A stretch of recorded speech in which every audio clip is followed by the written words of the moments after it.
اور رضی دادا تو پھر اخیر ہی کر دیتے ہیں نا, وہ تو جو کرتے ہیں اب میں کیا کہوں, بس رضی دادا ہی چیتے ہیں, وہی کہہ سکتے ہیں.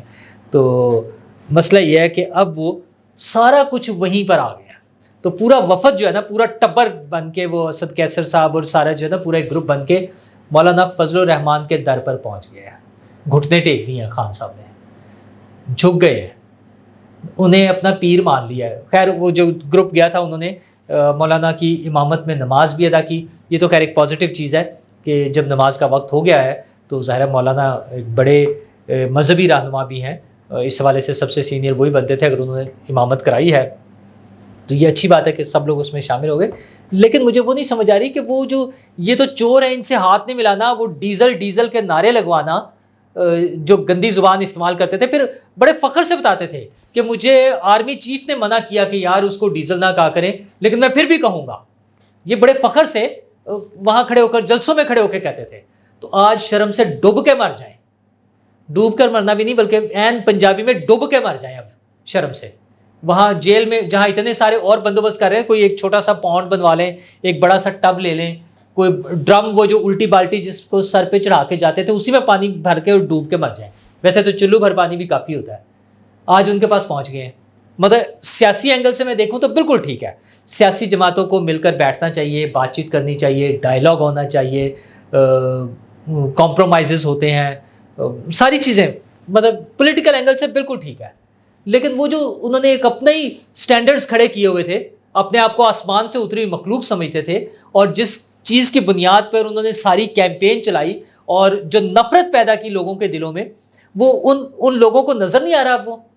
وہ جو عمران خان کی محبت میں اندھے ہوئے تھے اور عمران خان کی محبت میں سب کو گالیاں نکال رہے تھے, کیا اب بھی وہ اندھے ہیں؟ اب بھی نہیں انہیں نظر آ رہا کہ اب عمران خان صاحب اپنی پارٹی کے لوگوں کو بھجوا رہے ہیں کہ جا کے ان سے ترلے منتیں کریں کہ یار مجھے کسی طرح سے نکالیں, مجھے اس پروسیس میں شامل کریں.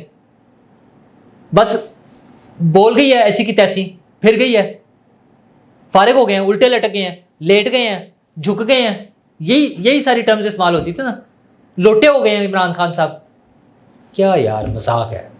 اپنے آپ کو کسی سسٹم کے تحت جو وہ بات کریں جو ڈویبل ہو, وہاں تک رہیں کہ کل کو شرمندگی نہ ہو. لیکن شرمندگی انہیں ہوتی ہے جن کے پاس کوئی شرم ہوتی ہے. یہ عمران خان صاحب تھے, یہ ان کے نعرے تھے, یہ ان کے دعوے تھے, یہ آسمان پر چڑھے ہوتے تھے, یہ پہاڑوں سے نیچے نہیں اترتے تھے, یہ کسی سے ہاتھ نہیں ملانا چاہتے تھے, یہ کسی کے ساتھ بیٹھنا نہیں چاہتے تھے. اب ترلے منتیں کرتے پھر رہے پیچھے پیچھے.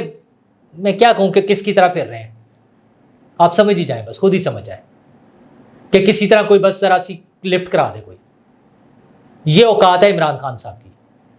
میں پھر کہوں گا پولیٹیکل موو کے طور پہ بالکل ٹھیک ہے, لیکن جب یہی کام نون لیگ اور پیپلز پارٹی کرتے ہیں, یا نون لیگ اور پیپلز پارٹی اور مولانا فضل الرحمان مل کے بیٹھتے ہیں, تو وہ مکمکا ہو جاتا ہے. اور جب عمران خان صاحب ان کے پیچھے پیچھے پھر رہے ہیں, ان کے ترلے منتیں کر رہے ہیں, تو یہ سیاسی حکمت عملی ہو گئی ہے. یہ کوئی بڑی اعلیٰ اور عرفہ بات ہو گئی ہے. یہ بھی اتنے ہی شرم کی بات ہے, بلکہ یہ اس سے زیادہ شرم کی بات ہے, کیونکہ وہ شرم کی بات نہیں تھی. وہ تو پولیٹیکل پروسیس ٹھیک ہے کر رہے تھے اور تھرو آؤٹ کر رہے تھے, اور وہ اس کو آن کرتے ہیں کہ ہم یہ کرتے ہیں, ہم مل جل کے چلتے ہیں, ہم بات چیت کرتے ہیں, لڑتے بھی ہیں, پھر بیٹھتے ہیں, پھر بات کرتے ہیں. یہ آسمان پہ تو یہ چڑھا ہوا تھا نا, تو وہ سب کچھ فلیٹ ہو گیا ہے, سیدھے سیدھے سے نیچے آ گئے ہیں, عقل آ گئی ہے. اور وجہ کیا ہے؟ نظر آ رہا ہے کہ نواز شریف بازی لے گیا ہے. اس کے جو چھکے پہ چھکے لگ رہے ہیں نا نواز شریف کے, کھلاڑی یہ تھے, کرکٹ کی باتیں عمران خان صاحب کرتے تھے, لیکن وہ جو ہے نا اس وقت میدان میں چھایا ہوا وہ ہے نواز شریف ہے. سارے معاملات یوں سیدھے ہوتے جا رہے ہیں اس کے کہ ایسے لگ رہا ہے کہ جیسے ہر فرد, ہر بندہ جو ہے نا انہی کے لیے کام کرنے پہ لگا ہوا ہے. وہ پہلے ضمانتیں اس نے گرفتار نہیں کرنا, نیب کے بیانات, آج پھر وہ جو ہے عدالت میں وہ پرانی اپیلیں بحال ہو گئی دونوں بڑے کیسز میں.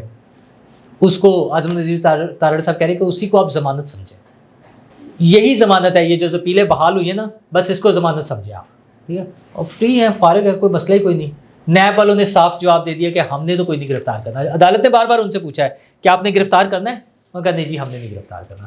لیکن جو اصل پوائنٹ ہے بتانے والا, جو نیب نے بتایا, وہ انہوں نے بتایا کہ یہ جو ہم نے ریفرنس بنایا تھا ایون فیلڈ, یہ سپریم کورٹ کے حکم پر بنایا تھا, اور سپریم کورٹ نے ہی JIT بنوائی تھی.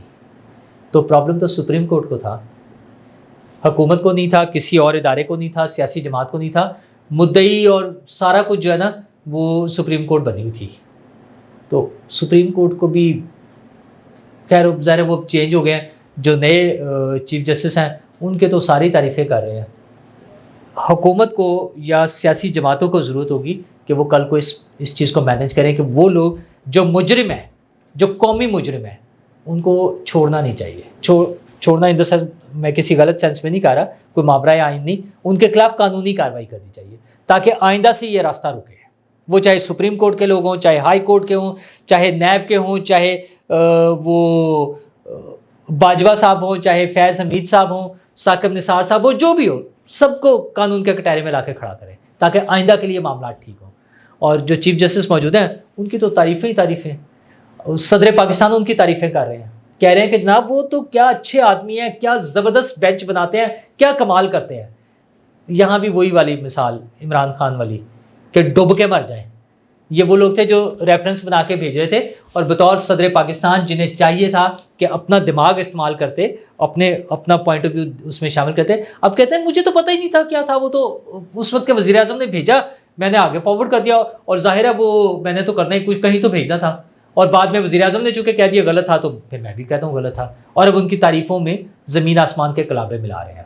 اور اب انہیں آئینی آپشن نظر آ رہی ہے کہ اگر الیکشن لیٹ ہوئے یا جب تک لیٹ ہے تب تک میں ہی صدر پاکستان ہوں، کیونکہ آئین کے مطابق نئے صدر کے انتخاب تک پرانے صدر نے کام کرنا ہے. تو کتنا خوشی سے باچھیں کھیل رہی ہوتی ہیں ان کی، تو کتنے خوش ہیں، چھلانگے مارتے پھر رہے ہیں. اور ساتھ انہیں کہہ رہے کہ مجھے جنوری میں الیکشن نظر نہیں آ رہے. لگتا ہے صدر پاکستان عارف الوی کا اور میرا یعنی نور اللہ کا دونوں کا سورس ایک ہی ہے انفارمیشن کا، کیونکہ میرا بھی خیال یہی ہے. میں اکثر بات کرتا ہوں نا کہ جنوری میں تو الیکشن نظر نہیں آ رہے، تو صدر پاکستان کو بھی الیکشن نظر نہیں آ رہے. تو ہم دونوں کا، نور اللہ کا اور صدر پاکستان عارف الوی کا سورس ایک ہی ہے. فرق صرف اتنا ہے کہ میرے صرف خبر کی حد تک ہے، صدر صاحب کو ساتھ خوشی بھی ہوتی ہے کہ الیکشن نہیں ہوں گے تو میری صدارت پکی جب تک الیکشن نہیں ہوں گے. I'm sure وہ دعائیں مانگتے ہوں گے کہ یار بھول ہی جائیں، الیکشن کمیشن والے بھول ہی، جیسے وہ ہوتا ہے نا کوئی ادھار لے کر گیا ہو تو جس نے واپس کرنا وہ کہتا ہے یار وہ بھول ہی جائے تو اچھا ہے. تو صدر صاحب سوچتے ہوں گے کہ الیکشن کمیشن والے جو ہے نا الیکشن کو بھول ہی جائیں تو اچھا ہے، حالانکہ وہ بھول نہیں رہے. انہوں نے ساتھ ہی پریس ریلیز ایشو کر دی ہے. صدر صاحب کا انٹرویو چلا حامد میر صاحب کے ساتھ، اور ان کا جناب اگلے دن پریس ریلیز آ گئی. آج انہوں نے کہا جی یہ کیا چکر ہے، ہم نے جنوری میں الیکشن کرانا ہے. تو اب دیکھتے ہیں کہ صدر صاحب کی خواہش پوری ہوتی ہے اور میری خبر پوری ہوتی ہے یا الیکشن کمیشن کی تردید صحیح ثابت ہوتی ہے. شکریہ.